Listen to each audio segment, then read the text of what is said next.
Hello students, आज हम बात करेंगे मास और वेट के बारे में. Okay, see first of all we will see that what is mass. Actually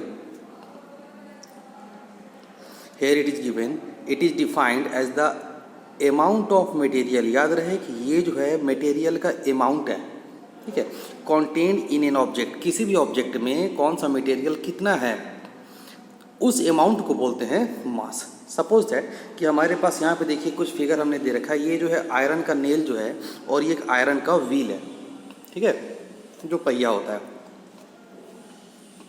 इसमें हमारे पास ये जो नेल है, इसमें नेल को बनाने में और इस व्हील को बनाने में सेम मटेरियल यूज हुआ. कौन सा? आयरन, है ना, आयरन यूज हुआ. ओके, दोनों आयरन से बने हुए. बट किसका मास ज़्यादा है? तो सिंपली नेल को बनाने में कम आयरन लगा.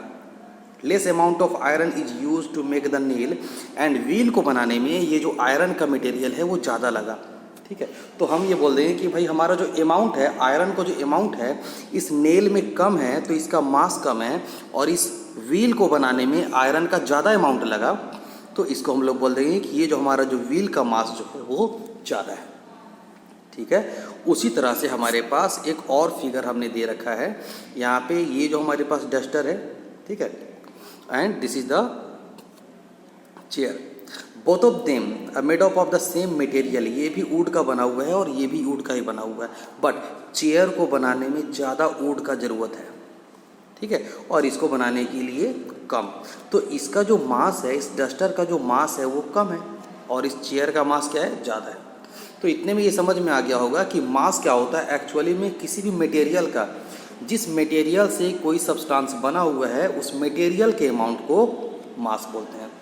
ठीक है, कम मटेरियल इसको बनाने में यूज हुआ तो इसका मास कम हो गया, ठीक है, और इसको बनाने में ज़्यादा मटेरियल का यूज हुआ तो इसका मास ज़्यादा हो गया.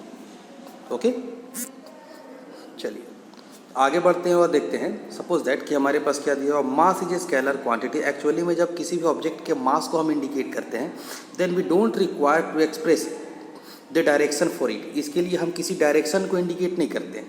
ठीक है, सपोज दैट कि हमारे पास ये चेयर है, तो चेयर को बनाने में कितने वुड का ज़रूरत लगा, तो हम सिर्फ क्या बताते हैं ना, उसके मैग्नीट्यूड को बताते हैं. ठीक है, डायरेक्शन का ज़रूरत नहीं होता है. ठीक है, ऐसा नहीं कि इस चेयर को बनाने के लिए अगर नॉर्थ डायरेक्शन में बनाएंगे तो कम अमाउंट लगेगा, ठीक है, साउथ में बनाएंगे तो ज़्यादा अमाउंट लगेगा, ऐसा कुछ नहीं होता है. तो डायरेक्शन कोई मायने नहीं रह जाता है यहाँ पे. ठीक है, there is no requirement of direction to express it fully. Now see what is the SI unit. Actually the SI unit of mass is kilogram. Mass को ना हम लोग किलोग्राम में किलोग्राम में मेजर करते हैं. ठीक है, याद रहे, मास को हम लोग किलोग्राम में मेजर करते हैं. जब हम इसके मटेरियल को, क्वांटिटी को एक्सप्रेस करते हैं, उस अमाउंट को एक्सप्रेस करते हैं तो किलोग्राम में. See the mass of an object is always constant. Mass कभी भी चेंज नहीं होता है. ठीक है, एग्जाम्पल के लिए आप यहाँ देख लीजिए, ये जो हमारे पास इतने सारे जो बने हुए हैं, आप सपोज दैट कि इस डस्टर को या इस चेयर को या इस व्हील को या फिर तो इस नेल को उठा करके कहीं भी ले जाते हैं, either it is on earth और मून और ऑन एनी प्लानिट. ये जो इसके टोटल अमाउंट हैं, जितने इसमें मटेरियल यूज हुए हैं, जितने इसमें वुड यूज हुए हैं, जितने इसमें आयरन यूज हुए हैं, ये अमाउंट कम नहीं होगा. इसका मतलब कि इसका मास कम नहीं होगा. ठीक है, तो मास जो होता है वो कांस्टेंट होता है. ओके, मास कभी चेंज नहीं होता है. अच्छा, the mass of a body generally denoted by M. किसी भी अमाउंट, किसी भी मटेरियल के मास को हम लोग स्मॉल एम से इंडिकेट करते हैं. ठीक है, ये तो इंडिकेशन था. अगर डायमेंशन के बारे में बात करें तो मास का जो डायमेंशन होता है उसको कैपिटल एम से इंडिकेट करते हैं. ठीक है, and mass is the fundamental property of an object. ये फंडामेंटल प्रॉपर्टी है और मास फंडामेंटल यूनिट भी है. अब देखिए फंडामेंटल का मतलब क्या होता है. देखिए फंडामेंटल का मतलब होता है कि अगर कोई ऑब्जेक्ट है तो उसका मास होगा ही होगा. ठीक है, बिना मास का, बिना मटेरियल का कोई ऑब्जेक्ट नहीं होता है. That's why it is called the fundamental property of an object. Okay, now moving ahead, how do we measure the mass. Actually हम मास को मेजर कैसे करते हैं, तो एक्चुअली इसके लिए ना आर्म बैलेंस को यूज करते हैं. ठीक है, बीम बैलेंस. जैसे यहाँ पे देखिए, ये देखिए, ये जो है ना इसके आर्म हो गए हैं, ये जो दिख रहा है ना ये आर्म हो गए, इसीलिए आर्म बैलेंस बोलते हैं। यहाँ पे जो दिख रहा है ना ये आर्म होते हैं, आर्म बैलेंस, ठीक है। तो ये क्या हो गया, ये आप देखते होंगे मार्केट में इस तरह के, या फिर तो आप अगर केमिस्ट्री लैब या फिजिक्स लैब में इस तरह के बैलेंस को देखते होंगे, खासकर केमिस्ट्री लैब में केमिकल मटेरियल्स को मेजर करने के लिए एक्चुअली में ये दोनों के दोनों क्या है, मास को मेजर करते हैं, ठीक है। लोकल आप मार्केट में ये देख सकते हैं, मार्केट में ज़्यादातर यूज होता है ये, और ये जो यूज होता है ये भी मास को मेजर करने के लिए, बट इससे क्या होता है ना, एक्यूरेट मास हम लोग मेजर करते हैं, ठीक है। केमिकल बीम बैलेंस इसको हम लोग बोलते हैं, okay. Mass of a body is the measure of inertia. Actually में मेजर ऑफ इनर्सिया का मतलब सपोज दैट कि अगर एक ऑब्जेक्ट यहाँ पे रखा हुआ है, ठीक है, इसके जितना मास होगा, इसके मास जितना ज़्यादा होंगे, ठीक है, larger is the mass the larger the force will required to move it. जितना ज़्यादा इसका मास होगा, इसको मूव करने के लिए, इस प्लेस से डिस्प्लेस करने के लिए आपको उतना ज़्यादा फोर्स का ज़रूरत पड़ेगा, ठीक है। इसका मतलब इसका इनर्सिया जो है ज़्यादा होगा, इनर्सिया तो बोलते ही इसको है, ठीक है।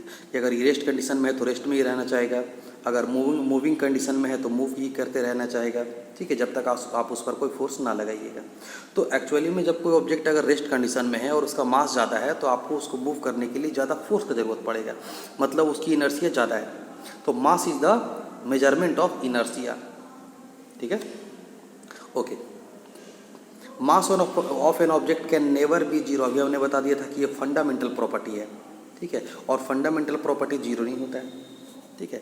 अगर मटेरियल है, किसी न किसी मटेरियल से वो बना हुआ है, तो उसका मास कभी भी जीरो नहीं होगा, क्योंकि हम लोग सभी जानते हैं कि जितने मटेरियल हैं वो एटम से मिलकर बने हुए रहते हैं, इलेक्ट्रॉन प्रोटॉन न्यूट्रॉन से मिलकर बने हुए रहते हैं, और इन सभी का अपना अपना एक मास होता है, okay. Now we will talk about weight. Weight क्या है, एक्चुअली वेट क्या है ना, अब ज़रा सोचिए, किसी भी ऑब्जेक्ट को, ये सरफेस हो गया अर्थ का, किसी भी ऑब्जेक्ट को जब आप ऊपर से रिलीज़ करते हैं, ये ऑब्जेक्ट क्या होता है, नीचे की ओर फॉल करता है। क्या होता है इसका मतलब कि इस पर एक फोर्स काम कर रहा है। This force is called the weight of the object, okay. ये जो फोर्स है, this is called the weight of the object. Then we can define that weight of an object is defined as the force with which it is attracted toward the centre of the earth के centre के तरफ जब ये attract होता है, जिस force से, this force is called weight, okay. अच्छा, यहाँ पे हम लोग देखते हैं कि भाई हमारे पास फोर्स का वैल्यू क्या था। फोर्स का मतलब होता है मास इनटू एक्सेलरेशन।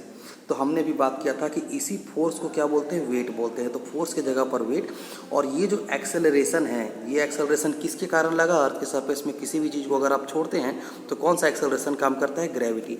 तो एक्सेलरेशन के जगह पे क्या हो गया, acceleration due to gravity, okay. तो वेट हमारे पास क्या हो जाएगा, अगर आप इस तरीके से वेट के बारे में बात करें तो वेट इक्वल टू, हमारे पास क्या था कंडीशन यहाँ पे, ठीक है, फोर्स के जगह पे हम क्या लगा देंगे, वेट, क्योंकि इसी फोर्स को हम वेट बोलते हैं। और मास तो हमारा वही रहेगा, मास तो चेंज कभी होता नहीं है। एक्सेलरेशन को क्या बोल देंगे, acceleration due to gravity, okay. Then weight equal to mass into acceleration due to gravity, then weight equal to mass into acceleration due to gravity, okay. Okay, now if you talk about the SI unit of weight, तो हमने भी बात किया था कि भाई हमारा जो वेट है वो क्या है, एक्चुअल में एक फोर्स है, जिस फोर्स से अर्थ किसी भी चीज़ को अपनी ओर खींचती है, ठीक है। तो फोर्स का यूनिट क्या होता है, न्यूटन, ठीक है। तो वेट का यूनिट क्या हो जाएगा, न्यूटन। तो वेट का जो यूनिट है वो न्यूटन होगा।